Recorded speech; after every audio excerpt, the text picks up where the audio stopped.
வணக்கம். முதல்வர் ஸ்டாலின் அவர்களது அதிரடியான முடிவு.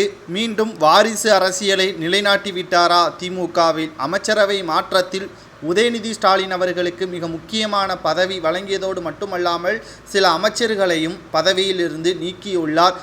அவசரமாக அமைச்சரவை மாற்றத்திற்கு என்ன காரணம், மேலும் இது தமிழக அரசியலில் மாற்றத்தை ஏற்படுத்துமா என்பதையும் இந்த வீடியோவில் நாம் முழுமையாக தெளிவாக பார்க்க போகிறோம்.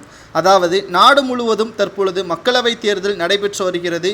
முன்னதாக தமிழகத்தில் ஏப்ரல் 19ஆம் தேதி மக்களவைத் தேர்தல் ஒரே கட்டமாக நடந்து முடிந்துவிட்டது. இதையடுத்து தமிழகத்தில் 2026ஆம் ஆண்டு நடைபெறக்கூடிய சட்டமன்ற தேர்தல் நடக்கவுள்ள நிலையில் இந்த தேர்தலை கருத்தில் கொண்டுதான் தற்பொழுது நிர்வாகத்திலும் அமைச்சரவையிலும் பல்வேறு மாற்றங்களை கொண்டு வர முதலமைச்சரும் திமுக கட்சி தலைவருமான மு.க. ஸ்டாலின் அவர்கள் முடிவெடுத்துள்ளதாக தெரிய வருகிறது.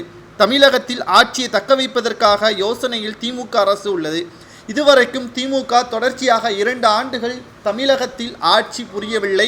ஆனால் இந்த முறை இது நடைபெற வேண்டும் என்று தற்பொழுது முதல்வர் ஸ்டாலின் அவர்கள் விருப்பம் கொண்டு இருக்கிறார். ஆனால் இது நடைபெறுமா?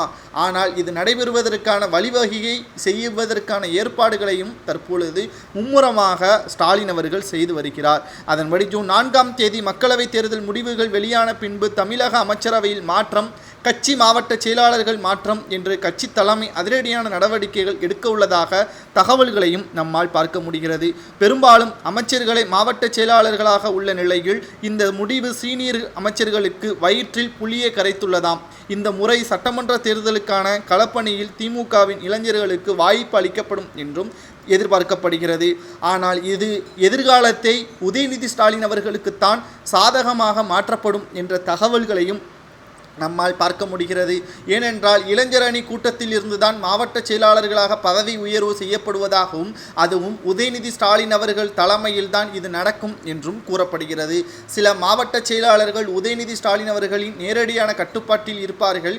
இது எதிர்காலத்தில் உதயநிதியை கேள்வி கேட்காத வகையில் அமைக்கப்படும் என்றும், வாரிசு அரசியலை இதன் மூலமாக ஸ்டாலின் அவர்கள் உதயநிதி ஸ்டாலின் அவர்களிடம் பொறுப்புகளை கொடுப்பதற்கான ஏற்பாடுகள் தான் இது என்றும் கூறப்படுகிறது.